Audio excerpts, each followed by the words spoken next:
Alors, je suis Charlène Bouchot, je suis archébotaniste et je suis chargée de recherche au CNRS et rattachée au Muséum d'histoire naturelle à Paris.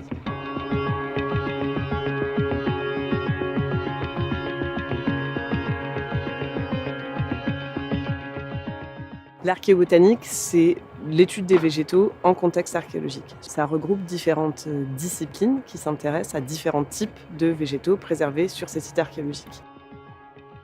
On étudie les restes de graines et de fruits. Ça, c'est le métier de carpologue, plus précisément. On étudie aussi les charbons de bois. C'est les anthracologues. Donc on est carpologue et anthracologue. Déjà, la grande question à laquelle on tente de répondre, c'est tout ce qui concerne la relation entre les hommes et les plantes. Quelles sont les ressources végétales naturelles qu'ils ont utilisées pour se chauffer, s'alimenter, construire leur maison.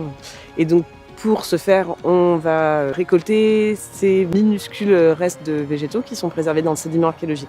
Et il y a une partie de prélèvement, donc, où les fouilleurs vont sélectionner le sédiment le plus à même d'apporter ce type de reste végétal.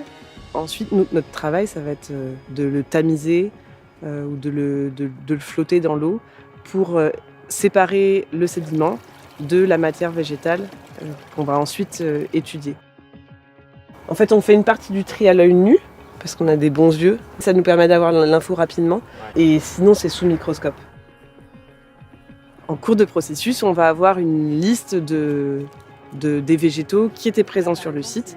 Et ensuite, on va avoir un travail d'interprétation qui va nous amener à nous interroger sur pourquoi on trouve ces végétaux-là, à quel type de production, à quel type de paysage ancien ils pouvaient correspondre. Une mission archéologique, c'est un regroupement de personnes qui arrivent avec leurs différentes spécialités, leurs connaissances. Et c'est vraiment important de travailler tous ensemble parce qu'effectivement, nous, on va trouver dans nos échantillons des éléments animaux, des restes d'ossements.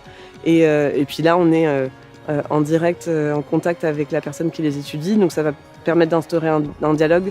Ça, c'est un travail essentiel de communication. Finalement, une mission archéologique, c'est un regroupement de toutes ces personnes-là qui dialoguent ensemble.